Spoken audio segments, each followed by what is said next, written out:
말씀이 있는 교회, 그 말씀 전하는 교회, 말씀대로 살아가는 교회, 말씀의 빛 교회.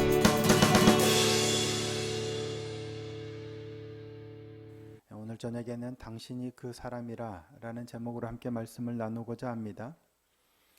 사순절 기간이라서 지금 죄에 관한 문제, 주님의 십자가 고난 그리고 구원에 관해서 우리가 함께 집중적으로 말씀을 나누는 가운데 있습니다. 혹시 첫 번째 나눴던 말씀 제목 기억하세요? 네, 죄에서 구원할 자였습니다. 예수께서 오심은 우리를 죄에서 구원하시기 위해서 오신 분, 그 이름을 예수라 하라. 이는 그가 자기 백성을 그들의 죄에서 구원할 자이심이라. 우리의 죄를 구원하기 위하여 오셨어요. 죄 문제 때문에 오셨어요. 따라서 가장 중요한 건 내가 죄인이라는 사실을 깨달아야 한다는 거예요. 그래야만 구주로 오신 예수님을 필요로 하기 때문입니다. 내가 죄인이라는 사실을 깨닫지 못하면 예수님을 필요로 하지 않습니다. 예수님을 믿는다고 하지만 예수님이 별로 필요가 없어요. 왜? 내가 죄인이 아니니까. 그래서 우리가 중요한 건 내가 죄인이라는 사실을 깨닫는 거예요. 근데 문제는 이게 잘 안 된다는 거죠. 내가 죄인이라는 사실을 인식하거나 심지어 인정하거나 잊어버릴 때가 너무 많다는 거예요. 예수님께서 자기를 믿는 유대인들에게 그랬죠. 내 말이 너희가 내 말에 거하면 참으로 내 제자가 되고 진리를 알지니 진리가 너희를 자유롭게 하리라 라고 말씀하셨죠. 그랬더니 유대인들의 반응이 뭐예요? 예수님을 믿었던 유대인들의 반응은 우리가 종이 된 적이 없는데, 우리가 아브라함의 자손으로 종이 된 적이 없는데 어찌하여 자유롭게 되리라 하느냐라고 하자 예수님께서 뭐라고 말씀하시냐면 죄를 지은 자마다 죄의 종이다. 자, 요한복음 8장 34절입니다. 예수께서 대답하시되 진실로 진실로 너희에게 이르노니 죄를 범하는 자마다 누구의 종이요? 죄의 종이라. 우리는 죄인이 아니다. 왜 자유롭게 하느냐 말씀하시지만 죄를 범하는 자마다 죄의 종이라는 거예요. 그래서 주님의 말씀 안에 거해야 하는 거예요. 그래서 주님을 필요로 해야 되는 거예요. 근데 우리는 이 예수님을 믿은 유대인들처럼 내가 죄의 종이라는 사실을 잘 인식하지 못한다는 거예요. 이처럼 가장 보편적인 문제는 내가 죄인이라는 사실을 평소에는 잘 인지하지 못해요. 왜? 도둑질하지도 않았고 강도질하지도 않았고 살인하지도 않아서 내가 무슨 죄인이느냐라고 생각한다는 점이에요. 더 나아가 내가 얼마나 큰 은혜를 입은 자인지도 기억하지 못한다는 거예요. 그래서 지난주는 용서할 줄 모르는 종의 비유에 대해서 함께 나눠봤죠. 10,000달란트 탕감받은 자가 나가서 자신에게 100데나리온 빚진 자를 만났는데 자신은 10,000달란트나 탕감받았는데 조그만 100데나리온 빚진 자를 용서하지 못하는 거예요. 그래서 다시 불려가서 주인에게 징계를 당하죠. 자신에게는 관대하지만, 자신에게는 은혜만 요구하지만 타인에게는 엄격하고 정의만 들이대려고 하는 사람의 모습이 바로 용서할 줄 모르는 죄인의 종의 모습이었습니다. 그런데 그게 우리의 너무나도 보편적인 모습이라는 거죠. 사실은 반대로 돼야 되죠. 자신에게는 되게 정의롭게 행해야 돼요. 그리고 타인에게는 사랑으로 관대하게 대해야 되는데 이게 잘 안 됩니다. 또 하나 아주 보편적이고 아주 심각하며 아주 중요한 문제가 하나 있는데, 자기 스스로가 죄인임을 인식하지 못하는 게 보편적인 문제였대. 또 하나는 뭐냐면, 그러면 누군가가 당신이 죄인이다 라고 말하면 내가 솔직하게 내가 죄인이군요 라고 인정할 수 있는가 하는 문제입니다. 나 스스로는 내가 죄인이라는 사실을 잘 모르잖아요. 그래서 하나님께서는 누군가를 통해서 당신이 죄인이다 라고 지적하실 때 과연 나는 내가 잘못했군요, 내가 죄인입니다 라고 솔직하게 인정하고 시인할 수 있을까 하는 문제입니다. 굉장히 중요한데 굉장히 심각한 문제입니다. 이게 잘 안 된다는 얘기예요. 오늘 본문에 나오는 다윗의 모습을 통해서 이걸 한번 좀 살펴보고자 합니다. 오늘 본문은 당신이 그 사람이라. 나단 선지자가 우리아의 아내 밧세바의 일로 다윗을 지적했을 때 다윗이 어떻게 반응하는가 하는 모습입니다. 하나님께서 나단 선지자를 보내셔서 다윗을 지적하시죠. 어쩌면 다윗의 드러난 죄악 중에 유일한 오점이 바로 이 밧세바의 일이죠. 물론 다윗도 많은 범죄를 했을 거예요. 근데 성경이 지적하고 있는 유일한 잘못이 바로 이 죄입니다. 열왕기상 15장 5절입니다. 성경이 다윗을 이렇게 평가합니다. 이는 다윗이 햇사람 우리아의 일 외에는 평생에 여호와 보시기에 정직하게 행하고 자기에게 명령하신 모든 일을 어기지 아니하였습니다. 물론 이것만 그러지 않았다는 얘기는 아니겠죠. 하지만 다른 거는 대부분 하나님의 말씀을 따르려고 순종했어요, 다윗은. 하지만 여기서는 잘못을 아주 거의 다윗의 유일하지만 가장 큰 잘못에 대해서 하나님께서 지적하십니다. 다윗이 우리아의 아내 밧세바를 탐하여 데려다가 동침합니다. 그 일로 밧세바가 임신하게 되죠. 근데 다윗은 그것이 자신의 잘못이 아니다고 감추기 위해서 마치 밧세바가 잉태한 아이가 밧세바의 남편 우리아의 아이인 것처럼 꾸미려고 전쟁터에 나가 있는 우리아를 불러들이죠. 그리고 그를 술 취하게 한 후에 집으로 가서 집에 가서 쉬라고 합니다. 아내와 동침하라고. 근데 우리아는 엄청난 충신이었죠. 집으로 가지 않습니다. 오히려 왕궁문에 왕의 신하들과 함께 거기서 잡니다. 다윗 왕이 그 사실을 알고 다시 다음날 부르죠. 네가 전장에서 돌아온 게 아니냐? 왜 집으로 돌아가지 않느냐? 요압도 전장에 있고 왕의 신하들도 다 전장에 있는데 나만 어떻게 평안하게 집에 가서 쉬겠습니까? 그럴 수 없습니다. 그날도 술에 취해서 우리아가 돌아가지 않고 다시금 또 신하들과 함께 왕궁 문에서 자니까 다윗이 그를 어쩔 수 없다. 계략이 안 통하니까 전장으로 돌려보내면서 요압에게 편지를 하나 쓰죠. 그로 하여금 가장 맹렬한 곳에 내보내놓고 너희는 뒤로 물러가서 그로 하여금 맞아 죽게 하라 라고 대놓고 편지를 쓴 거예요. 우리아를 죽음으로 내몬 거죠. 그리고 그렇게 우리아가 죽자 밧세바를 데려다가 아내로 삼습니다. 그리고 그에게서 그 아들이 태어납니다. 살인하고 간음하고 이웃의 집을 탐하고 드러난 명확한 죄만도 그렇지만 사실은 하나님의 십계명을 다 범한 죄예요. 그래서 하나님께서는 나단을 다윗에게 보내셔서 그 잘못을 지적합니다. 나단이 다윗에게 한 이야기를 하죠. 한 성읍에 두 사람이 있는데 한 사람은 부하고 한 사람은 가난합니다. 그런데 부한 사람은 양과 소가 심이 많지만 가난한 사람 뭐예요? 암양 새끼 한 마리밖에 없어요. 자신이 사서 기르는 암양 새끼 한 마리밖에 없어요. 그래서 얘를 애지중지 자기랑 같이 먹고 자기랑 같이 마시고 잘 때도 품에 안고 마치 자기 자식처럼 그렇게 그래서 딸처럼 되었다라고 성경이 기록하고 있습니다. 그런데 하루는 부자에게 손님이 찾아오죠. 그러니까 그를 대접해야 되는데 부자가 자기 소와 양을 아낍니다. 그래서 자기 거 안 잡고 뭐예요? 가난한 사람의 그 암양 새끼 하나를 데리고 와서 데려다가 잡아서 그걸로 자신에게 온 손님을 대접합니다. 그 말을 듣고 다윗이 노하죠. 그런 짓 한 자는 죽어야 마땅하다. 어떻게 사람이 그런 몰상식하게 그럴 수 있느냐? 그는 그 양 새끼의 4배나 갚아야 할지니라 라고 화를 내죠. 그랬더니 그때 나단이 다윗에게 뭐라 그래요? 당신이 그 사람이다 라고 얘기하죠. 자, 7절입니다. 나단이 다윗에게 이르되 뭐예요? 당신이 그 사람이라는 거예요. 당신이 화를 내면서 죽어야 마땅하다라고 한 그 사람이 당신이라는 거예요.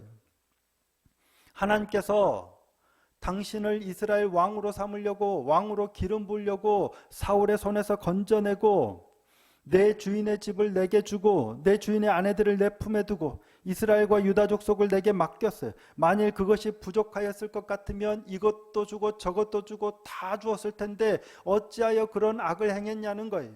어찌하여 하나밖에 없는 우리의 아내를 그처럼 빼앗아 범죄하였느냐 라고 지적하는 겁니다. 내가 이처럼 하나님을 업신여기고 이와 같이 죄를 지었은즉 칼이 내 집에서 영원히 떠나지 아니하리라. 내가 너와 내 집에 재앙을 일으키고 내 눈앞에서 내 아내를 빼앗아 내 이웃들에게 주리니 그 사람들이 내 아내들과 더불어 백주에 동침하리라. 너는 은밀히 행하였으나 나는 온 이스라엘 앞에서 백주의 이 일을 행하리라 하십니다. 결과적으로 압살롬이 반역했을 때 백주의 모든 백성들이 보는 앞에서 다윗이 남겨두었던 후궁 10명과 동침하죠. 하나님께서 다윗의 죄를 지적하시고 강력하게 징계의 말씀을 하시는 거예요. 하나님이 죄를 지적하세요. 하나님이 저와 여러분의 죄를 지적하시면 어떨 것 같으세요? 내가 잘못했습니다 라고 반응하겠죠. 그러시죠? 솔직하게 시인하고 용서를 구해야 하는데 다윗은 어떻게 했습니까? 하나님께서 이렇게 다윗의 죄를 지적하실 때 다윗의 반응입니다. 13절입니다. 함께 한번 읽어보실까요? 자, 13절입니다. 시작. 나단이 다윗에게 이르되 내가 여호와께 죄를 범하였노라 하매 나단이 다윗에게 말하되 여호와께서도 당신의 죄를 사하셨나니 당신이 죽지 아니하려니와. 자신의 잘못을 솔직하게 인정합니다. 내가 여호와께 죄를 범하였나이다. 그러자 하나님께서도 당신의 죄를 사하셨습니다. 당신이 죽지 않겠지만 이 일로 인하여 여호와의 원수가 크게 비방할 거리를 얻었으므로 당신이 낳은 그 아들이 반드시 죽을 겁니다. 죽게 될 것이니이다 라고 얘기를 하죠. 그리고 나서 나단이 자기 집으로 돌아갑니다.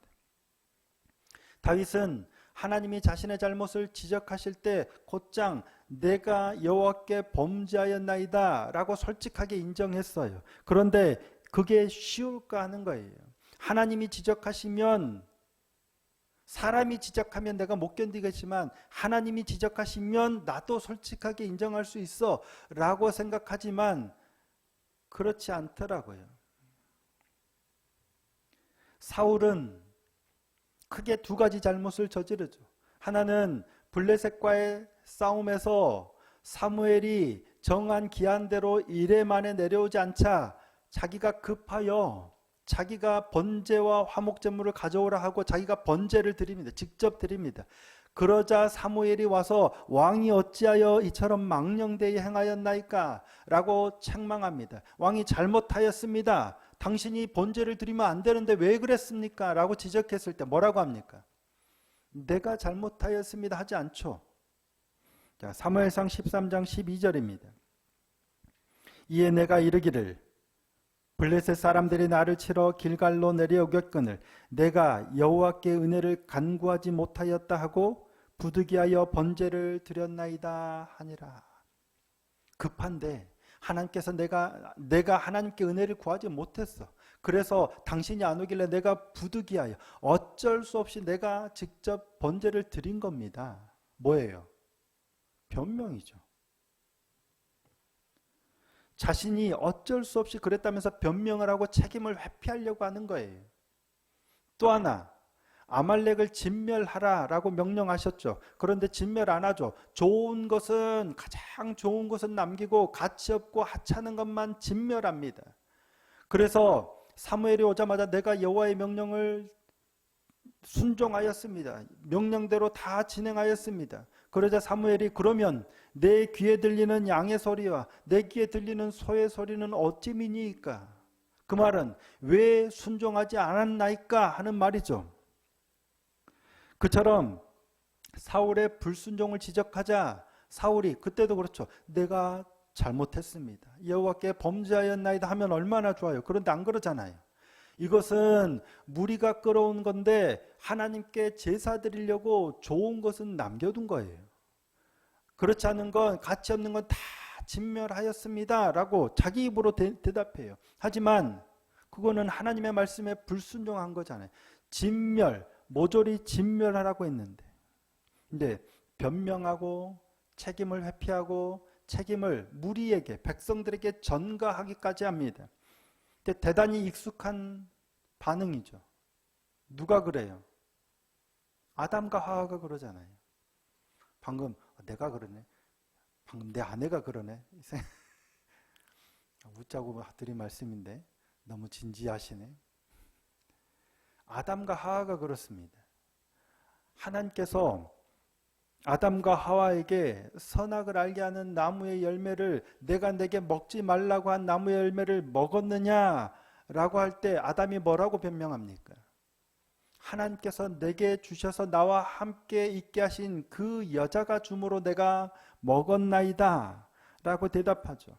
그러니까 아담은 하와에게 책임을 떠넘깁니다. 그러자 하와에게 그럼 너는 왜 먹었느냐? 하와는 뱀에게 책임을 떠넘깁니다. 뱀이 나를 꿰물어 내가 먹었나이다. 따라서 그러니까 아담과 하와는 인류의 시조잖아요. 인간의 가장 대표적인 속성을 가지고 있는 대표적인 인물이 아담과 하와예요. 그들의 모습은 우리에게 원죄라고 일컬어지죠. 그러니까 우리가 죄를 지었을 때 죄를 하나님이 지적하시면, 우리가 죄의 지적을 받으면 가장 보편적으로 나타나는 게 바로 이거예요. 책임을 떠넘기는 거예요. 변명하고 책임을 회피하고 떠넘기는 것. 이게 우리의 본성에 가깝다고 하겠습니다. 죄가 들어온 인간의 본성, 그래서 죄된 본성입니다. 우리는 그래서 죄인일 수밖에 없어요. 우리 스스로가 의로울 수가 없어요. 아무리 내가 다짐하고 결단하고 거룩하게 살아야 되겠다 노력해도 우리의 본성으로는 절대로 그럴 수 없어요. 그래서 누가 필요해요? 예수 그리스도께서 필요한 겁니다. 심지어 가인은 뻔뻔하기까지 하죠. 하나님께서 내 아우 아벨이 어디 있느냐 물어보시죠. 가인이 아벨을 쳐 죽인 걸 알고 물어보시는데 뭐라고 대답합니까? 내가 알지 못하니이다. 내가 내 아우를 지키는 자니까 왜 나한테 물으십니까? 항변하는 거죠. 시치미를 떼고 자기가 아닌 것처럼 항변해요. 심지어 자신의 잘못을 지적하는 사람을 향해서 화를 내기도 합니다. 변명하고 책임을 회피하고 책임을 전가할 뿐만 아니라 누군가 자신의 잘못을 지적하면 화를 냅니다. 북이스라엘의 왕인 여로보암이 금 송아지를 만들어서 베델과 단에 둡니다. 그리고 베델 제단에서 제단 곁에서 분향하고 있을 때 하나님의 사람이 와서 그 제단을 향하여 하나님의 말씀을 외치죠. 요시야라는 왕이 일어날 텐데 이러이러하게 징계하실 것이다 라고 하나님의 말씀을 선포하는데 여로보암이 그를 향하여 뭐라고 합니까? 화를 냅니다. 자, 열왕기상 13장 4절입니다.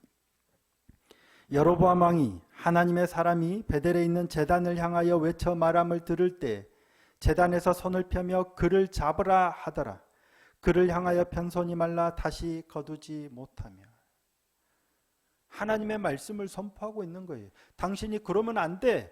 죄를 지었어. 그래서 하나님이 징계하실 거야. 하나님의 말씀을 선포하고 있는데 그를 향하여 손을 펴며 잡으라고 명령하고 있는 거잖아요. 남유다의 우시야 왕도 마찬가지입니다. 그가 하나님을 잘 섬겼는데 잘 나가자 교만해집니다.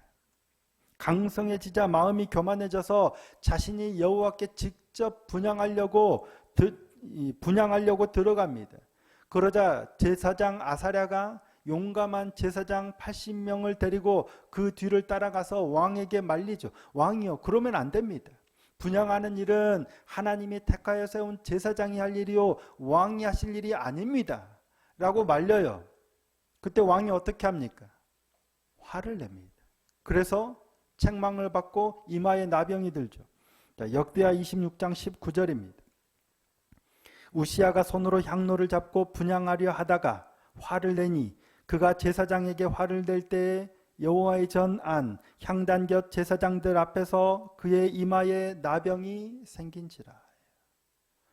왜 화를 냈어요? 제사장이 그러면 안 됩니다. 왕이 여호와께 범죄하는 겁니다 라고 잘못을 지적하니까 화를 낸 거예요. 여로보암과 우시아는 왜 화를 냈을까요? 자신의 잘못을 지적할 때 왜 화를 냈을까요? 자신보다 낮은 사람이 지적했으니까요. 자신의 신하들이 지적하거나 아니면 하나님의 사람이 신하죠. 자기 왕인데 자신보다 지위가 낮은 사람이 지적하니까 화를 내버리는 거예요.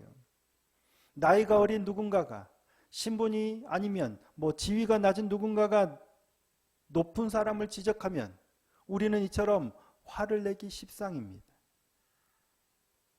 그렇겠죠. 자신보다 낮은 사람이 나의 잘못을 지적하면 나도 모르게 화를 내는 거예요.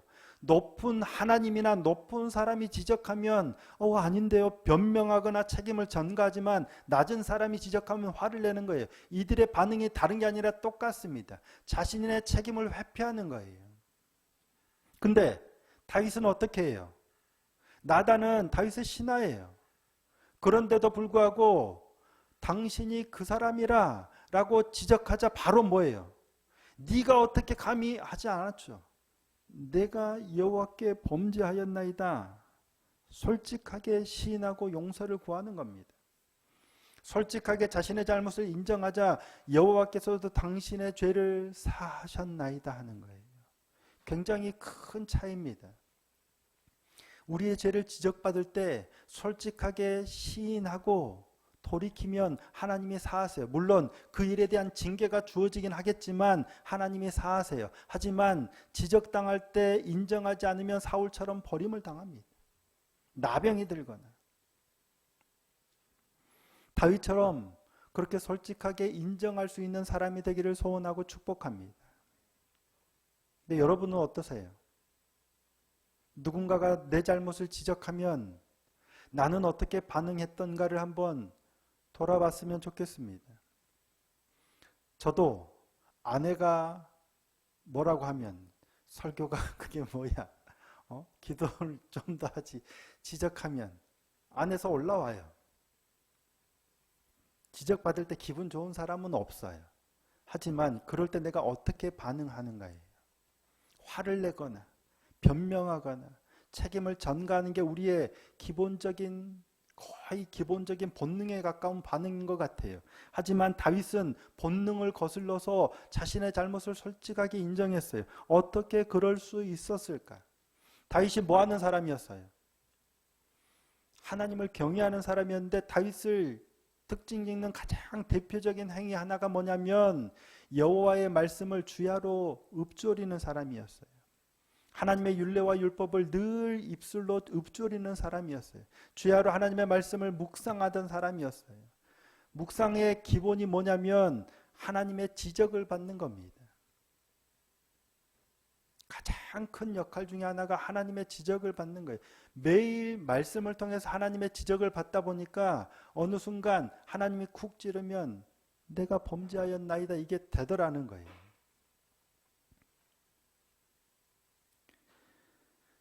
평소 그의 모습은 주야로 여호와의 말씀을 묵상하는 사람이었습니다. 그래서 그가 하나님 앞에 잘못을 솔직하게 시인할 줄 아는 사람이었어요. 그걸 아니까 나단도 다윗을 향해서 당신이 그 사람이라 자신 있게 말하는 거예요. 하나님의 말씀을. 나발의 종이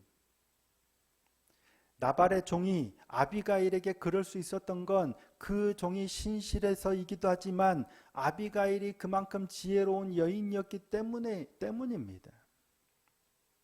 평소에 아비가일이 지혜롭고 총명하게 그렇게 반응하고 대처하는 여인이었기 때문에 나발의 종이 아비가일에게 갈 수 있었던 거예요.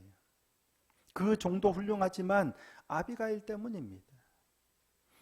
나단이 다윗에게 그렇게 말할 수 있었던 건 다윗이 그러한 사람이었기 때문입니다. 저와 여러분도 그런 사람이 되었으면 좋겠습니다. 누군가가 지적할 때 내가 잘못이다 인정할 수 있는 사람도 되어야겠거니와 평소에 그렇게 돌이킬 수 있는 사람이 되어서 누구라도 어른뿐만 아니라 누구라도 와서 나에게 그런 나의 잘못을 얘기해 줄 수 있는 그런 사람이 되었으면 좋겠습니다. 근데 쉽지 않죠. 하지만 말씀 앞에서 평소 그렇게 훈련되다 보면 저와 여러분도 그렇게 되어질 수 있을 줄 믿습니다. 부지불식간에 내 잘못을 누군가 쿡 찌르더라도 아 하나님 잘못했습니다 라는 말이 튀어나올 수 있고 그래서 돌이킬 수 있는 믿음의 사람이 되기를 소원하고 축복합니다. 그렇게 다윗처럼 신실한 믿음의 사람이 되기 위해 오늘도 내일도 늘 말씀의 사람이 되어서 나의 연약함을 붙들고 하나님의 긍휼하심을 구하는 그러한 기도의 사람이 될 수 있기를 예수님의 이름으로 축복합니다.